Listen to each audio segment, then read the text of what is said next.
Welcome to Jewish Women Talk About Midlife. Hi, I'm Devora Krasnianski, and I've been coaching women for a long time in all areas of life, and more recently in midlife.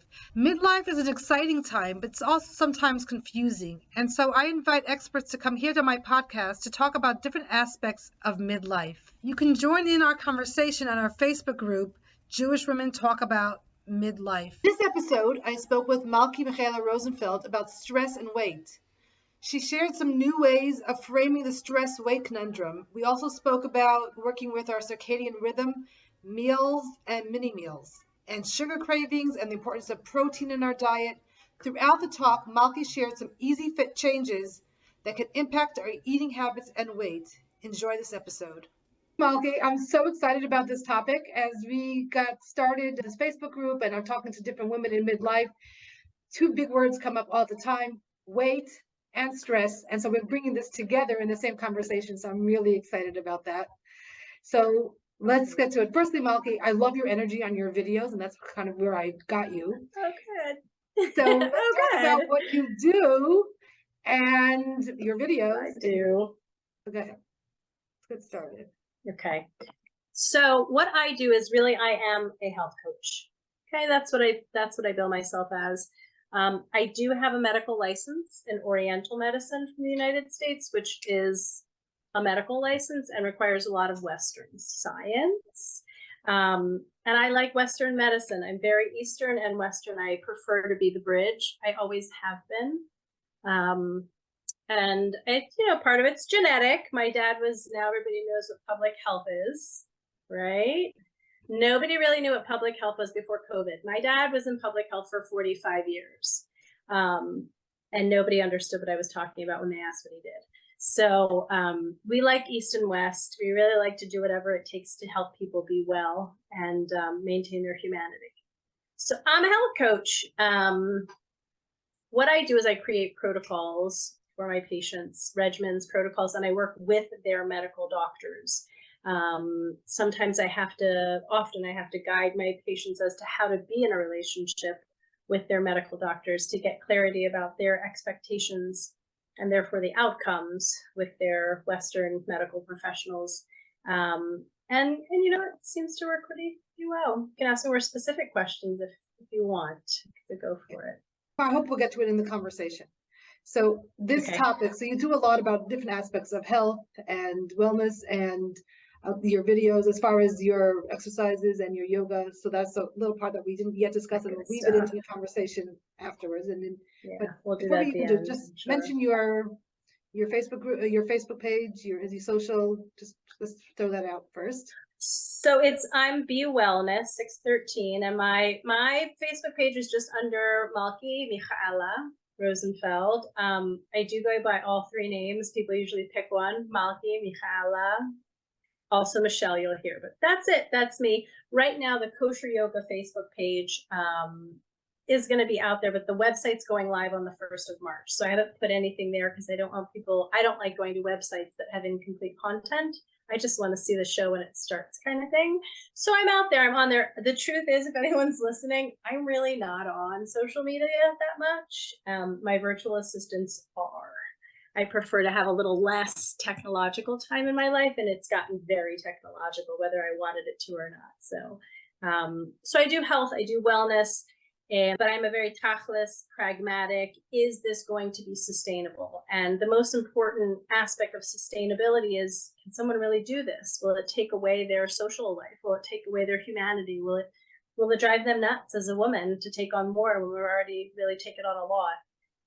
So I do a very practical approach, and I think it's, as an Eastern medicine professional, when I was in the United States, I practiced Chinese medicine, which was acupuncture and herbs, for a long time. That was my private practice. I was in network with all the health insurance companies, and thankfully my practice was about 15 minutes from Johns Hopkins. So you have to keep the bar kind of high, and I was often the one that sent my patients to their Western doctors and said, what you really need is this, and they have this for you, or this diagnostic, and then we'll decide about your treatment protocols. And I think that's probably one of my hallmark things that I do that's, I don't know if it's unique, but it's necessary. So how does stress impact weight? So I'm going to talk about weight first. I'm very, let's say, strict, but I change the language pretty fast. Most of my patients are not looking to lose weight. They're looking to lose fat, and changing that as the vocabulary and the goal, I think, is a much more efficient way to go about it. Women and people in general, I mean, 50% of the clientele are residents in eating disorders clinics these days are actually men. So I don't want to take this away from men, okay? Because they really are struggling with this, but we will do whatever we can to make a number on a scale happen. I haven't had a scale for a really long time. I just get rid of them for most of my patients. We want body composition changes. We usually want less body fat and either more or the same muscle. And if that's the goal, it changes the paradigm, it changes the protocol, it changes the resilience. And I think it's the first place to start, is to redefine what we're really trying to lose when it comes to weight. And then if it's really fat, how do we track it? Are we really losing fat? Are we really losing muscle? Which is something we never want to do. So with stress, I would say that the biggest connection, there's two main biochemical connections that will always come up, male, female, anybody. When we are in a state of fight or flight or stress, whatever you want to call it, there's two mechanisms or two hormones, that can block fat metabolism. When we say hormones, it's not like, oh, that hormone always blocks that, okay? It means when it is secreted and it is accessible to our system by way of the bloodstream, it will tell the body, stop burning fat, hang on to it. Okay, so the fat metabolism mechanism shuts down. Insulin and cortisol. Those are the two ones that tell our bodies to store fat. It's a kindness that God did for us, that we wouldn't completely, totally fall apart during times of war or stress. We have to hold on to our resources. And fat, calorically speaking, which is probably the only time we talk about calories, but as far as the unit of energy, fat has more than 2 times the amount of energy for the exact same weight or amount or unit. So our body needs to be able to go into storage. So many people's lifestyles, and especially middle age, and I'm talking about 36 onward, there is a very big change that happens. It's not perimenopause, but it's the beginning of shifting of hormones in a woman's life. But for most of us, we're walking around like it's like fight or flight, that switch that gets turned on, and we're supposed to turn it down and have the relaxation response. It's like, I usually tell my patients, like a light switch, and someone like shoved a popsicle stick in it and left it in the on position. So many people are walking around with constant surges of cortisol. So at certain times when they need it, they're actually exhausted, but most of the time they're just kind of like tired, wired, a little bit anxious, and steadily gaining body fat. So that is where the stress complex meets the body fat conundrum. So in short, of our understanding is that when we're stressed, we release the cortisol, and that tells the body to hold on to the fat. Correct. And we release cortisol for good things also. In the morning when you open your eyes and the sun hits your pupils, cortisol begins increasing in the bloodstream for activity, for wonder. It's a wonderful thing. It's just when it's constant, it's supposed to come down at certain times of the day. And then beyond that, there's other stress mechanisms and there's other hormones, but I'm going to leave it at those two because they're the most common that we're dealing with, which is too much insulin because people are just eating all day. Snacking was such a terrible thing that happened. Like, snacks never should have gotten into the world of weight management or dieting. So people are walking around with a constant amount of insulin in their bloodstream, blocking fat, and constant stress, which over a 24-hour period will certainly have cortisol in an elevated state far beyond the amount of time that's helpful. So if people have stress, some people have added stress, they create their own stress, but some people really have life stress. So what can they do for their stress or the cortisol, which seems to be the same thing? Now, I want to say this. In the last, I would say 5 years for sure, my protocols have changed quite a bit. In the last 10 years, certainly they have. What we would have done 10 years ago is different than what we need to do now. And I do want to say that is a very important thing to understand, that as our demographic and time has changed, our body chemistry hasn't. Okay, so I'm going to give tips. I'll tell you some things that people can do, but we have to realize is when you say some people have life stress, if you have a smartphone, you have life stress. I have my phone, and I don't know if you know this, but I'll just turn, every time you click it and the light goes on, it stimulates cortisol. It also gives you dopamine. Like, you can pick whatever you want at this point. We all have, it's like, you know, like a rabbit, or they say a frog, you can put it in boiling water, it will die. But if you put it in lukewarm water and bring it up, it just sits there and it dies. This is the human race trying to contend with what has happened in terms of stress causing situations.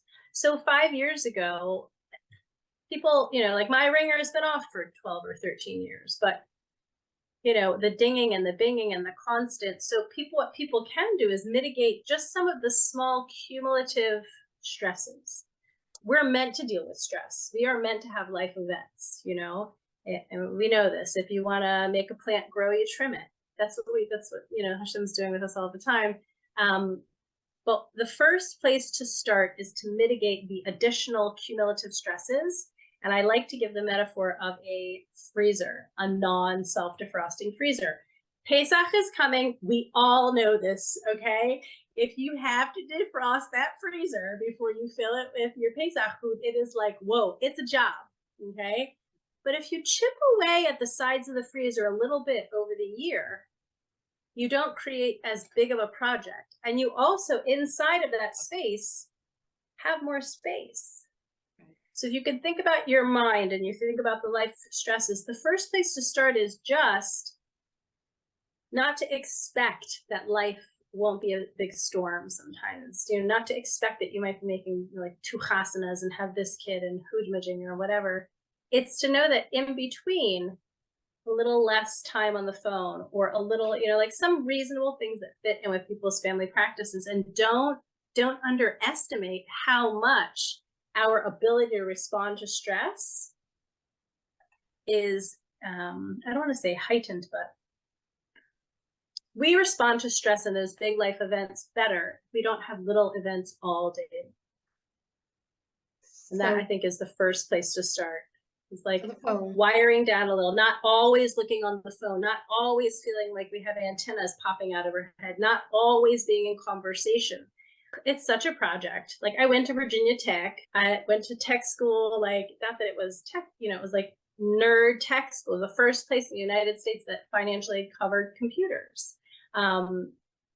I've been trying the whole time to not get swept up, and it is a project, and I do believe it is the most worthy project, you know, to have the times that we commit to, like we commit to Shabbos, we're committing to Havdalah.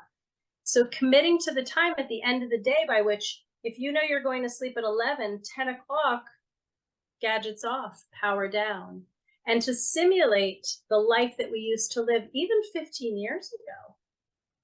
Vastly different. Vastly different.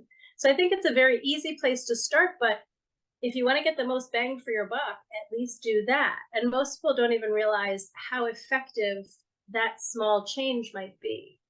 So I usually tell people to start with just turning off the ringer, like just that alone, or the sound. Always start with the ringer off. Yeah, that's something you can do like immediately. Immediately. Right. Except for like, okay, like my mom's ringer is on. She's 78. She's not like, I'm getting texts all day. If you're in that tufa where there's constant sound stimulation that then leads to visual overstimulation, find a way, find that domino that keeps the one that knocks it down. Usually, yeah, the ringer off. I also think it's very important to pick times that we change the energy, the atmosphere of our home. You know, for instance, we live in Eretz Yisrael. So we have mostly fluorescent lights here, and the obnoxious white hospital lights, you know, it's slowly changing. Whenever the sun is beginning to get towards the Shkia, I have filters on my computer that change the lighting. We also change the lighting in our home. The fluorescent lights are off. If they're fluorescent, they're the yellow light. So we're trying to cue the melatonin, and melatonin is the yin and yang of cortisol. If melatonin is increasing, you can sleep, but cortisol's got to go down. In the morning, melatonin's got to go down, cortisol can go up, and you get ready to go to the bus stop or whatever. So at night, we change the lighting. I just make it quieter in our home, and it begins obviously with the lighting, but we have a commitment that if we're going to sleep at a certain time, then it's just human interaction that we're seeking, and through as much physical and or real contact with people as possible.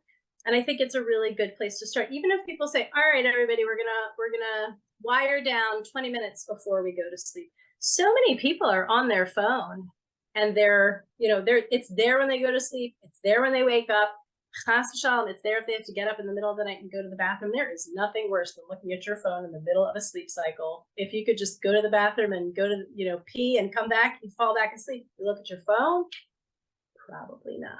I mean, not everybody, but so there are these little things which are huge, because the cumulative effect of them in terms of a technological presence in our lives is adding way more than people even recognize.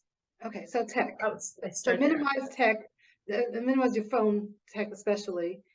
And if you use it for all kinds of things, like some people I know use it for music as they fall asleep, maybe you should get a different device so that it's not the phone, so that it doesn't have the temptation of the phone part. That's right. So I tell people if they're going to do their Calm app or something like that, do it on an iPad, something that they don't receive emails. There are definitely ways to do it. You can do it on an MP3 and record 4 or 5 things that you love and rotate them around the month as well.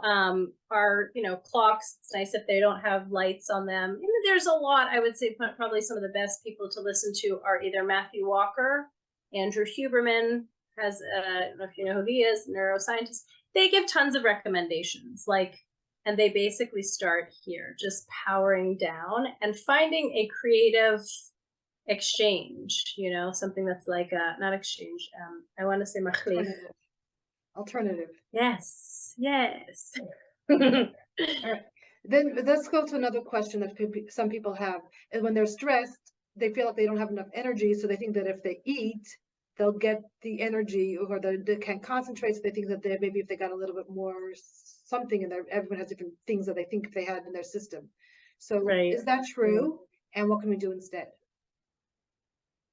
I would say for some people it is, and some people it won't be. So the person who has true hunger, who has ignored it and or not nourished themselves, could indeed be tired or agitated because they've just not had food. We do have to fuel ourselves. That's a whole other conversation, obviously, what we're going to fuel ourselves with. But I would say that if people wanted to start one place, it's really how we're fueling our electrolytes, because our neurological activity requires a certain level of minerals, particularly salt.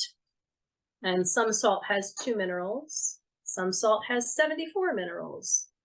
White table salt made in the lab has sodium and chloride. Pink salt has 74, I think. The spread is 74 minerals.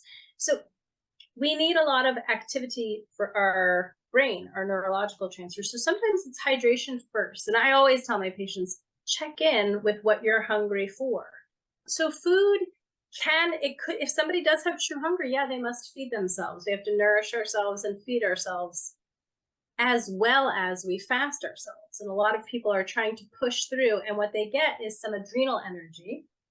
And so 10 years ago, 5 years ago, even in the same person who, let's say, hasn't gone through menopause, is basically in the same demographic, 5 years ago, they may have had enough adrenal reserves because they didn't have so much overstimulation, okay? And a little bit of salt and a little bit of things could have gotten them into a new place, like within 10 or 15 minutes. Okay, so I think it really has to be more customized in terms of, is that person truly hungry? And if they are, then clearly food or nourishment is a big one. Now, people often will eat to try to get energy that is gone on a daily basis. That's not, that person has probably got some, what we would like to call adrenal dysregulation. It's not fatigue. That organ itself clinically doesn't become fatigued as an organism does. So we call it adrenal dysfunction or dysregulation. So many people are exhausted all the time. Most people will feel this dip between 2 to 5 p.m., the late afternoon slump.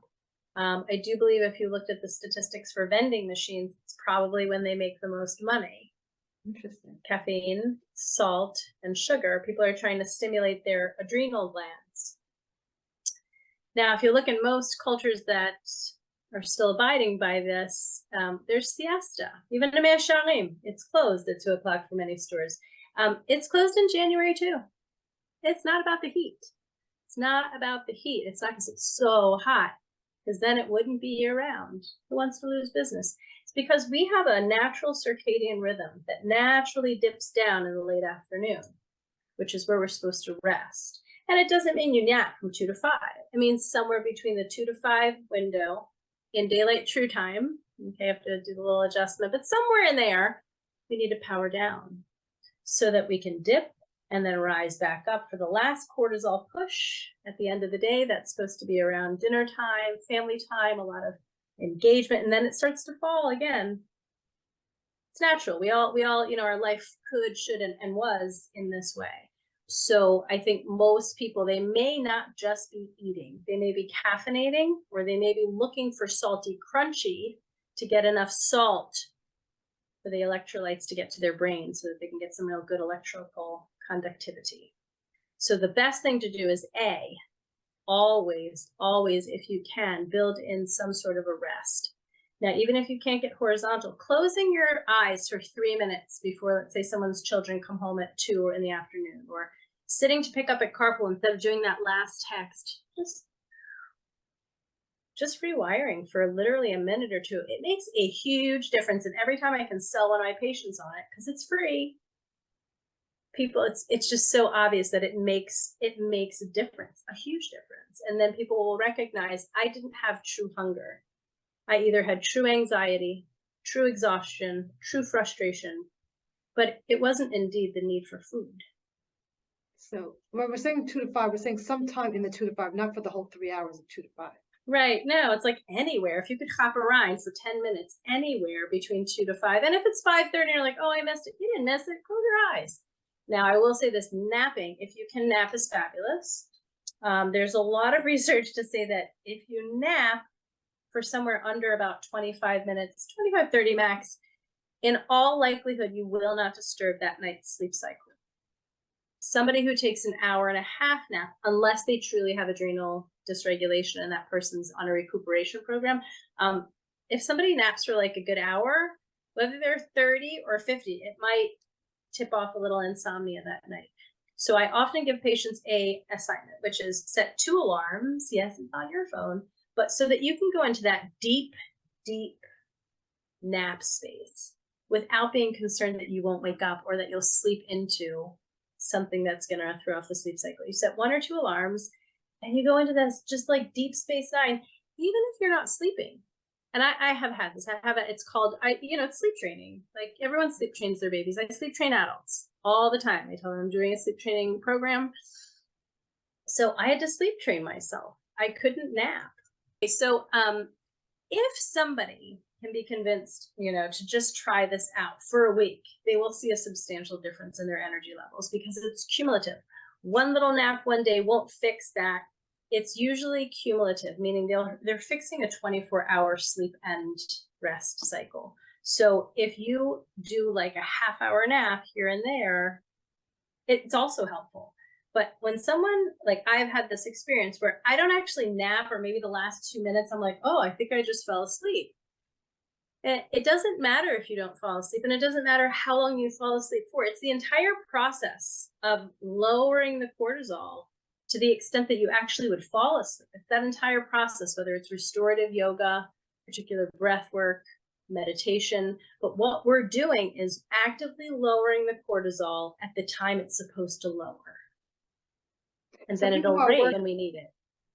People who are working are not going to be able to get horizontal, or maybe they can. There are some sleep pods with some cool, right? People could also kick back their chair and put a box under their feet at their desk. There's all kinds of creative ways. Exactly. They don't have to get totally horizontal, but from the spectrum of totally horizontal to anything like closing your eyes and just not listening to those 3 extra messages right before the meeting, anywhere on that spectrum is an improvement.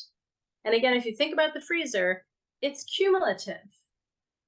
So every little bit does count and does help. So So let's go I back say to the go salt for and it. the electrolytes, which I think is so important. So where can we get that salt? Like, what are foods that we could be eating, or should put salt into our water, or like, what is that? I mean, that being said, anybody that's got high blood pressure obviously has to check in with their doctor and any other medical situations. But most people that have anything that they get dizzy while they're bending and then standing, it's called orthostatic hypotension. I had it for years. I still have it a little bit. It's all adrenal dysregulation. So it's all salt, because what happens is the kidney is here. This little adrenal, it's like the size of a walnut, is on top. If you send a bunch of salt and water, the kidney has to squeeze, and it pushes up into the adrenals and it stimulates it a little bit. This is why people love salty foods also. If you do a little bit all day as you're supposed to, you'll get this really level kind of adrenal function. So I think it's better to hydrate with electrolytes and salt our food, to taste. But most, the no salt movement is kind of a bad idea. I thankfully went to this very, very forward thinking, out of the box, but very Western pharmacist, 20 plus, this is 26 years ago. And she did a hair analysis and she said, you must have digestive issues. I was like, I do. And she said, because you don't have enough hydrochloric acid. Are you doing really low salt? And I was like, yeah, like I work at a health food store. Even the blue corn chips didn't have salt back then. Like that should never happen. Blue corn chips, first of all, should have salt because they're gross when they do it. But everyone was doing low salt, no salt. And what you came up with was this bad myth, basically. We need to regulate, but to cut it out entirely is trying to put a Band-Aid on something that's not the real wound. And without enough salt, most people don't have good adrenals. So just add a little bit here and there, but more importantly is to have it in our foods. It's really helpful. A lot of people do naturally fast in the morning. Perhaps they don't have that true hunger, or actually they feel hungry, but they're actually not hungry. It's their blood pressure hasn't acclimated and risen up for the day. And this often happens in yoga. When I used to teach, and people would often say, like, what do I eat before? Because I'm hungry, but I don't come with a lot of food in my stomach. It doesn't feel good. And I would give people a recommendation, just start with some lemon and salt, pink salt in your water, and see if you were really hungry. And they'd be like, oh my gosh, I wasn't really hungry. Because the dizziness in the head was really blood pressure related, low blood pressure. It changes throughout the day. So most people, if they start in the morning with some electrolyte tablets, or there's a company I use that's called Trace Minerals, it's out of Utah, just a few drops here and there in your water, your tea, cumulatively throughout the day, people will feel much better, and they will at least be able to distinguish between the hunger signal that's true hunger or needing electrolyte balance. So I would say add salt till you like it. Okay. So if people had like a program of how much they eat, like they have a breakfast and they have their lunch, and I don't know what you said about snacks, that shouldn't have ever come to it. So let's just go with that. So we have breakfast, lunch, dinner. And they should be able to get all of their electrolytes, and they should be able to get all of their salt, or is it? Yeah. I mean, again, it depends on the person. If it's somebody who has an adrenal dysregulation, like I had and most people have, our salt is really low. We actually need higher amounts of salt. I would say the first thing is to change your form of salt from white table salt, which is made in the laboratory and just has 2 minerals, sodium and chloride, to getting pink salt or gray salt. At least change the salt so you up the mineral profile, like a lot. You get way more of a mineral spread. Pink salt is great. Like the Himalayan pink salt? Himalayan or Celtic is going to be your gray salt. You're going to see all kinds of new salts coming, but pink Himalayan salt is the easiest, the most common. It's pretty much in every grocery store. You don't need the chunky, coarse salt. There's nothing about it that's more helpful. You get the fine ground and just replace it in your salt shakers. Just replace your salt. Right there, you're going to get a much wider mineral distribution. So. And sea salt? That is sea salt. Okay, so the sea salt that they sell. When you mean Celtic, there's Celtic sea salt. There's sea salt from the white sea salt. Like the white sea salt that they're selling. So if it's really from Yamamelach, then it is going to have more minerals. And I believe there's like 32 of them. But you got to check, because they could have stripped it and just sold you some stuff. I would just go get pink Himalayan sea salt. We are certainly not short of salt here over in the Dead Sea.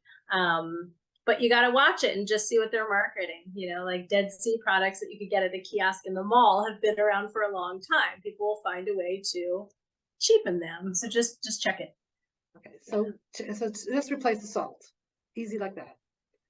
I think that's an easy start. And I do also believe that if you're going to work out, if you're going to exercise in the morning, you are much better off to start to check that you've had electrolytes. And again, there's a gazillion electrolyte powders that have hashgacha, that are flavored with stevia instead of aspartame. And, you know, the kind of thing that people run out to get Erev Yom Kippur. Those people should be drinking daily. There's one that I use, which is this Trace Minerals company, and they have these. They usually come in a little canister, and they're like a little wafer, usually about somewhere between 8 to 10 to 12 of them, and they're to go on the go. You just plop one in your water bottle, and you get a little effervescent.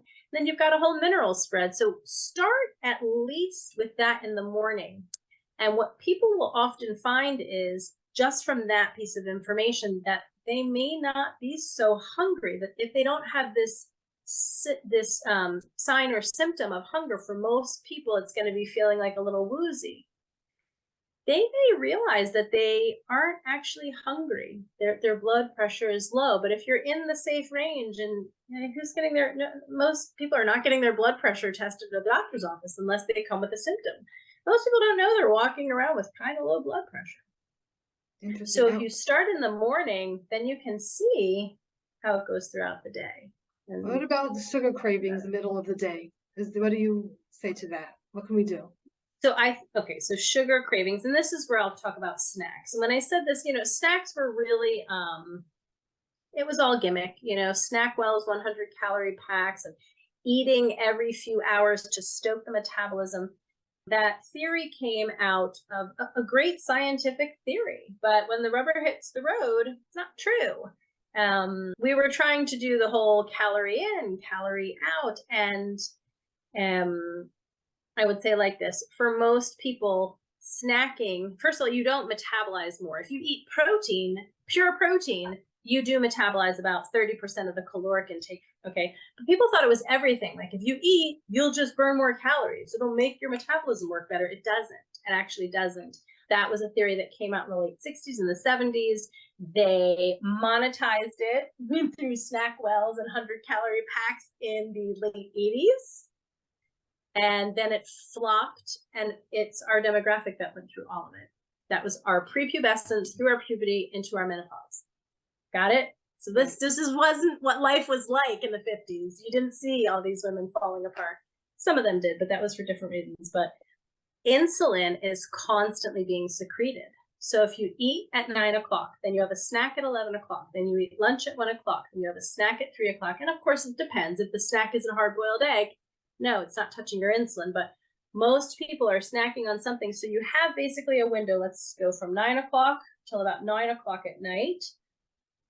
That 9 o'clock at night probably takes till about 2 in the morning, 3 in the morning to fall. So people's insulin levels are elevated usually for about 19 or 18, and if you're good.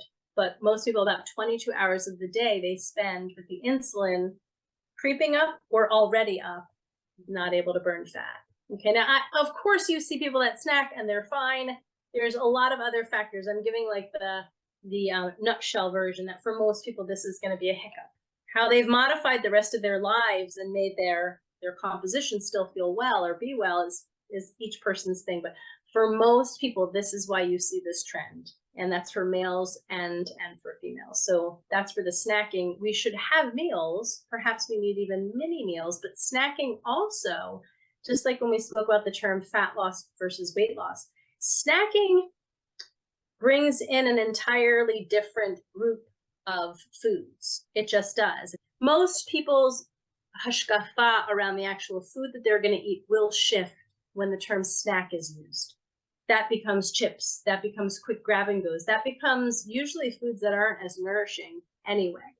So, even if it was a smaller amount of food, it often changes its category of nutrient density. So that's also why the term snack is a little bit tricky, I think, for people. What do we do about those cravings, though, for someone of sugar? How do they shift from those cravings to a healthier choice of foods? Okay, so there's a few things.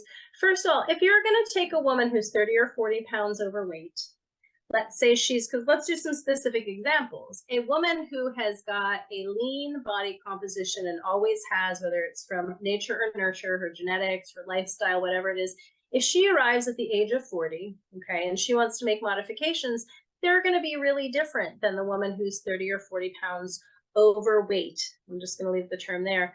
That woman perhaps has thyroid dysregulation issues, adrenal issues. If we're talking about 40, I'm leaving 40-year-old women, okay? Because if we creep into the 48, 49-year-olds, they could be perimenopausal. And it's estrogen dominance. And then you have to fix the underlying hormones. But if it's a regular woman who's, in her early 40s, the first thing to do is add protein. Okay, and I'm giving you the nutshell versions. Obviously, I coach women on this daily. I do a fasting course. I work a lot with fasting. If it's done well, it is exactly what we're designed to do. But the first thing to do is add protein. And this term, it's a myth that comes out there sometimes, which is people shouldn't eat too much protein. You can eat too much protein and it becomes unhealthy. People are eating too much protein. I don't know who that's talking about. Protein is expensive, and quinoa is not protein, and almonds are not protein. They have protein in them, but 2 tablespoons of almond nut butter has 16 grams of fat and maybe 2 to 4 grams of protein. That's not a serving of protein. That's a serving of fat and fiber. And hey, there's some protein in there, but you can chew your fingernails too. They have as much protein. Okay. So getting pure protein into our lives is a luxury. It is not easy to do, actually, for women, especially, to get their protein requirements. So an easy thing to do, if I can give people a takeaway here, is to look at your plate. Plate it. You've heard this term. You have to plate it. You visually plate it. You actually physically plate it. Whatever it is, get your plate in view. And if you add 20 to 30 grams of protein, which is, let's maybe 4 ounces of white chicken breast. I'm not talking about sauce or not. I'm not talking about schnitzel or not. I'm just talking about the actual white meat. Or 4 or so ounces of salmon. If we add a protein component to our meal, and we strive to finish that component and or also take the first few bites of the protein, which does all kinds of signaling, by the way. It does matter. If you don't do it, no big deal. But you start a meal and you take a few bites of the chicken and you chew it and you digest it like Zymensch. I'm not talking about eating like 2023.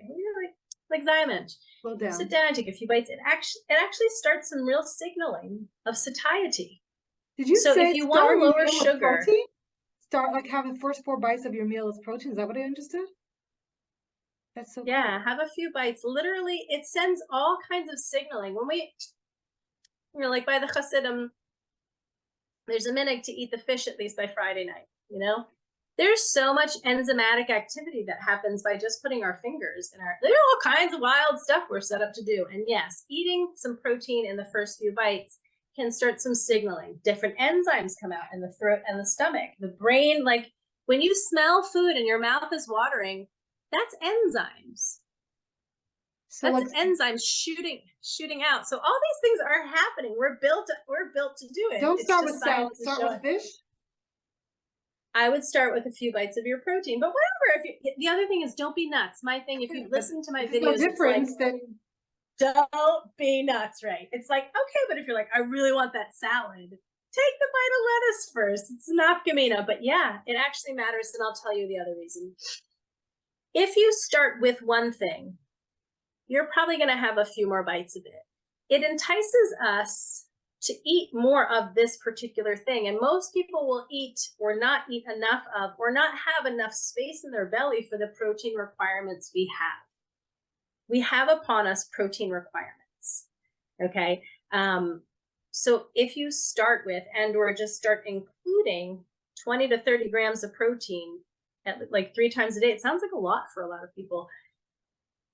Within literally 72 hours, sugar cravings should diminish. Wow. It's What about impossible these not protein to. bars, which is not really real food, but it has a lot of protein? Could be. Protein bars could be total garbage or fantastic, and they've come a long way. There's hundreds and hundreds and hundreds, and I'll give a great example.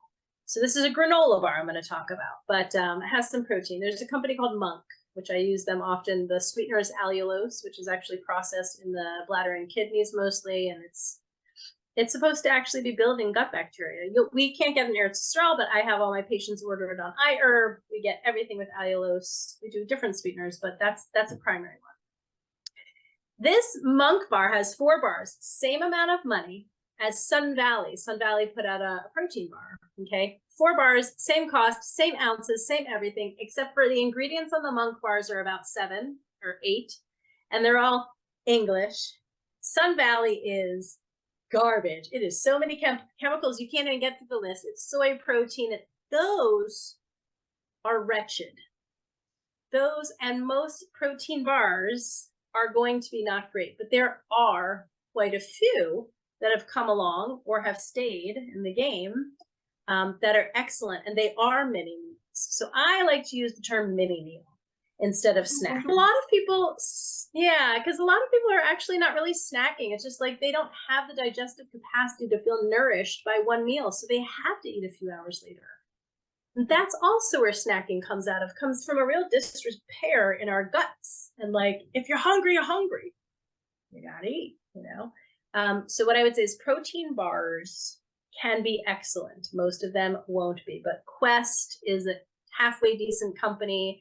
There's ones that I use, they're called No Cow, and they're a pea protein. They're high quality. It's allulose and erythritol. They are digestively friendly, and they are 22 grams of protein of pure vegan protein, which means you have a much better chance at it being clean and hormone free. So I do think that most of my patients do eat protein bars and have protein shakes in their lives. But I give them the guidance as to which ones. Are there ingredients to look for? As few as possible. Okay. But you want as few as possible. And then you've got your parve or your dairy. And your dairy is going to be mostly your whey proteins or your casein. I would say the biggest thing to look at is the sweeteners, honestly, because most protein powders, frankly, are going to be low to no sugar. Because I don't care if you're like a really, I don't know, you're living in Measharim, or if you're a bodybuilder who's living in New Zealand, none of them want sugar. Right. Everyone caught up by now. So what you'll find in many protein powders is really low quality non-nutritive sweeteners in the form of aspartame, aspartame K. Sucralose is not great, but it's not horrible, but it will, after months, like it will break down gut bacteria in an unhealthy way. But there's like Quest uses a little sucralose. Sometimes I start people on that because it's a good bridge. But you know, important to have protein. It's easier to just start with usually an animal-based, unless it's a protein bar. Most people are going to have a much higher success getting off sugar when they integrate protein. And I always tell people this, like, don't, if you have, like, think of your health or any change that you're going to make, whether it's coming off of SSRI antidepressant or whatever it is. It's like a 3-legged stool. If you take a leg out, whether it's sugar or Valium, you're going to fall right over. You got to put something in as you're removing the one bad leg. Okay, so if you're removing sugar, put in protein, or it's going to be rough. And most people, in terms of our humanity, want a little sweet. And it's not that God was like, here, you'll never have sweets on the planet. God made herbs that are 1,000 times sweeter, and God made our tongue and the tip of the taste bud, you know, the taste buds on the tip of the tongue where the sweet sensors are. It rings 1,000 times louder for stevia. And when I was working in a health food store at the beginning of my journey in a health food store, was like, what, 29 years ago, stevia was only in capsules in the aisle for herbs. You know what it was? It's a blood sugar regulator. Oh. How perfect is that? God did that. That's really obvious. We're not supposed to just not have sweets. We're supposed to find the right kinds. Like, we need 5 flavors. We need salty. We need pungent. We need all of them. It's a matter of finding the right ones. And so I always tell people, find it, because people will set themselves up to fall all the time with the best of intentions, but we have a lot of socio and emotional connections to our food that if we undermine them, they'll come back in some other way. And most people need sweets for whatever reason. If they're going to kibitz with their kids on Friday night and kids have cookies, and a woman's not necessarily going to sit there eating celery and feel like it's geschmack. She's just not. Most of my patients anyway won't. So I would say start with protein first of all, because it levels the blood sugar and it gives satiety. So most people are craving sugar because they're having a blood sugar crash. And that's where you start, is why is it crashing? Right. So protein, beside the protein bars, which is easier and convenient, and the shakes, which are, if you buy them, they're made, or if you have to actually make them, like the Orgain protein powder. What are your thoughts? I like Orgain. It's a little bit more sugar than I would put most of my patients on. And this is the thing, if someone's really trying to get sugar out of their life, they just rip the Band-Aid off, okay? We can go through a lot of biochemical changes in 7 to 10 days, just like, and I tell my patients, I do a reset with them. It's not a lifetime program, and they shouldn't. When my patients are like, I'm going to do this forever, like, don't do that. I don't allow you to. Then you won't be my patient. There are certain things that we can use as a therapeutic. But and it's just like, yeah, I was going to say, just, just like an antibiotic. Like, you're not going to eat just protein and fat, but if you want to get the blood sugar back to a baseline, you must remove the sugar. And people are like, but dates are healthy. I'm not talking about healthy. Is it for the goal? If our goal is to get off of sugar, then it requires some sort of intervention for most people above the age of 19 or 20. It just does. And it's not lifetime, but it is going to require, and this is where I see the biggest stumbling block for almost every woman. She's like, but I only had like 2 or 3 dates, and I had like, it is blood sugar spiking every time. So all you have to do is mitigate the blood sugar spike, flatline the insulin for a few days, and we have an entirely different response.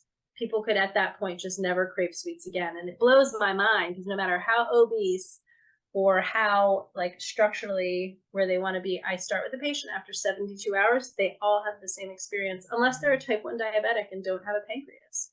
We're all the same. So as far as natural foods for protein, eggs, how many eggs? Okay, so protein in eggs, if you're going to get a large egg, it's about 7 grams of protein for the egg white.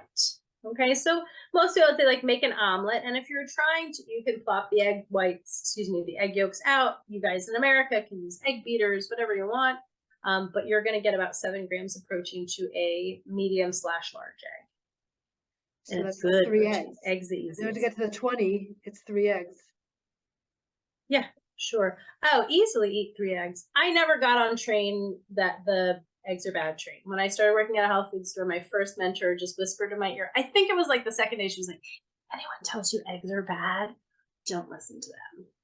So I feel like I got in right under the wire. And what we know is that eggs are just like my first acupuncture.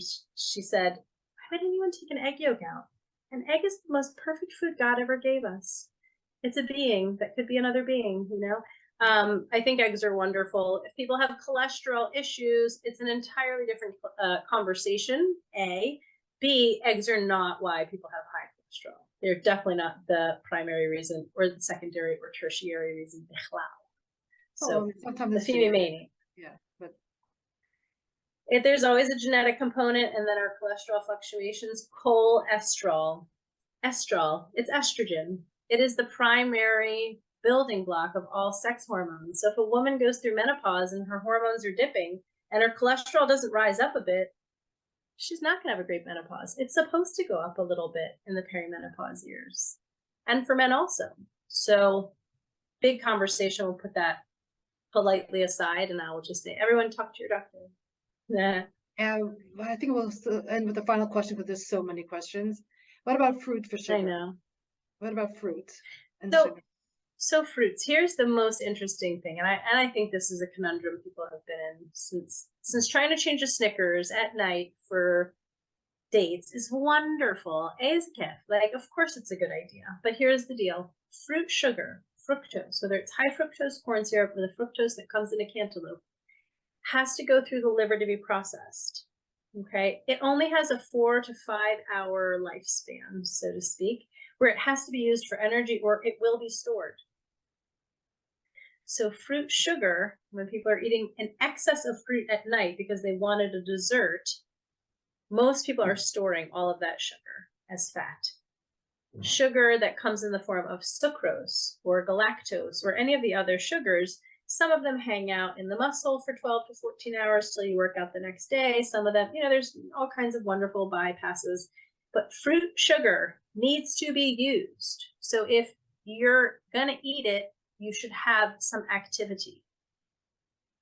And I will take out of that. I hate to take them out because they're so sweet, but berries are really different. Of course, it's fruit sugar, but berries, as far as the actual sugar, the fructose that's actually contained in most berries, we're going to have blueberries be the top, strawberries second, raspberries.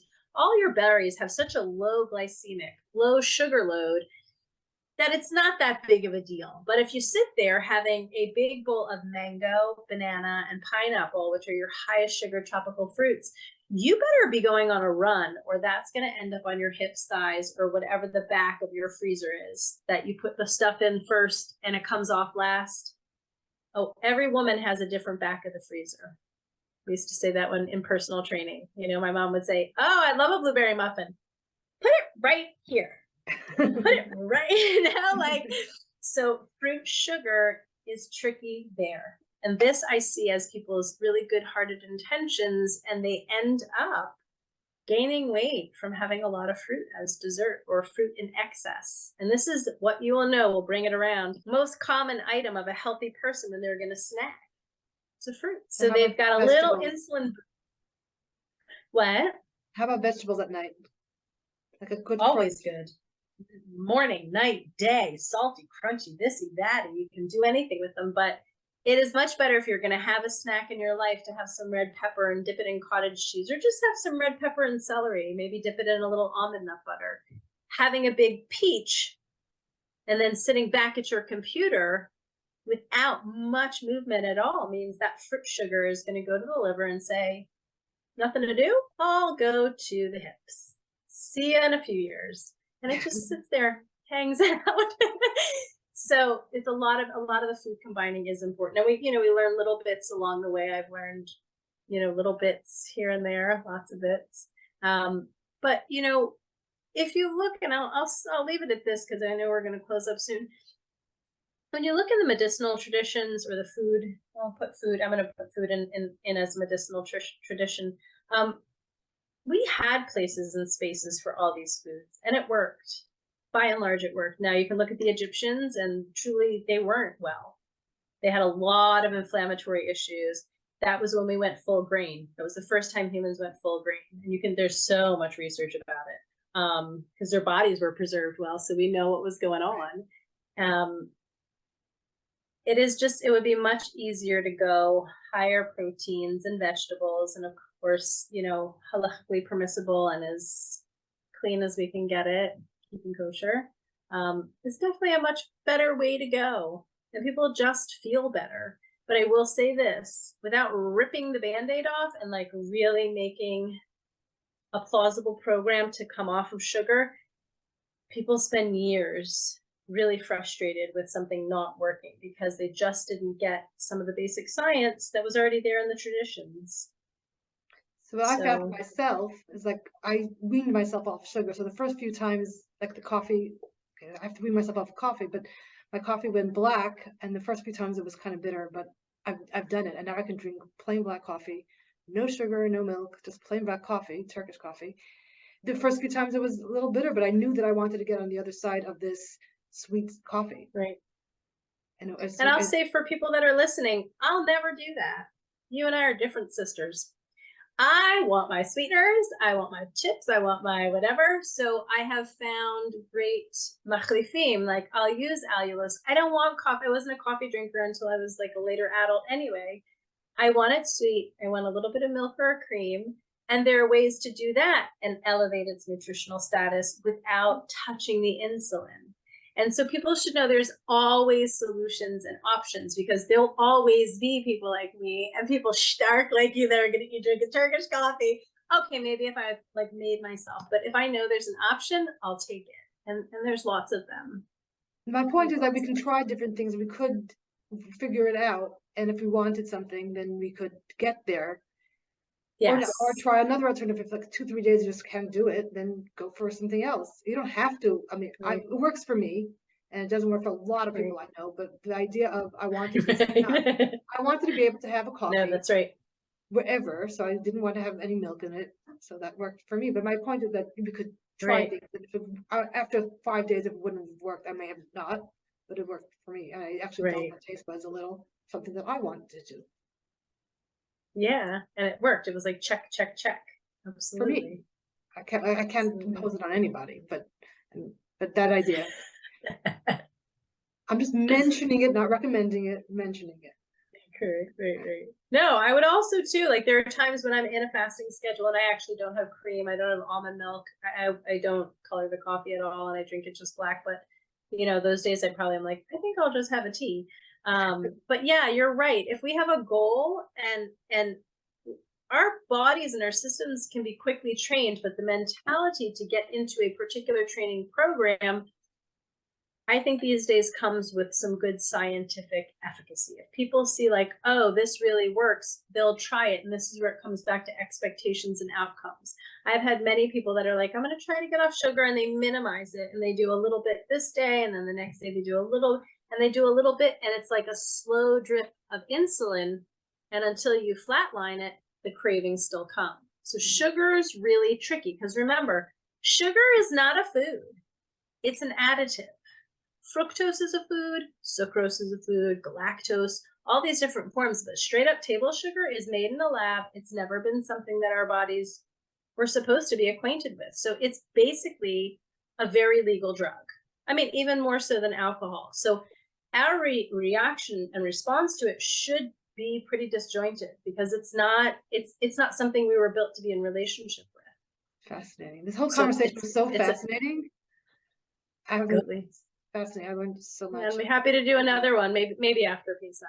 But it's fun. I love podcasts. It's like, this is the reason that people can't really get away with too much bad stuff. I mean, there's bad stuff happening in the world, but we're podcasting, we're communicating, we're sharing information that would otherwise perhaps slip under the wire for the next 20 years. And it's awesome. I love that. I love being part of that, being part of sharing important things, or just interesting things, or hear they're valuable. So I'm really excited. So thank you so much. Thank you. And just again, share your contact information. So my contact is, you can always look on Facebook. I'm Michaela Malky Rosenfeld. You can look under Be Well, and soon you'll look under Kosher Yoga is there. My business page is there. The website, when it's launched, you'll see it a lot. So look for Kosher Yoga or Be Well 613. That's me everywhere. Thank you so much. Thank you. Thank you. All right, have a great week. Yeah, you too. Bye. Thank you for joining me in another fascinating conversation about midlife. If you'd like to reach me, Devora Krasnianski, to talk about your midlife or anything else, you can reach me at jewishmidlife@gmail.com, and follow us at jewishmidlife on Instagram and Facebook, and join us in our conversations in our Facebook group at facebook.com/group/Jewish Women Talk About Midlife.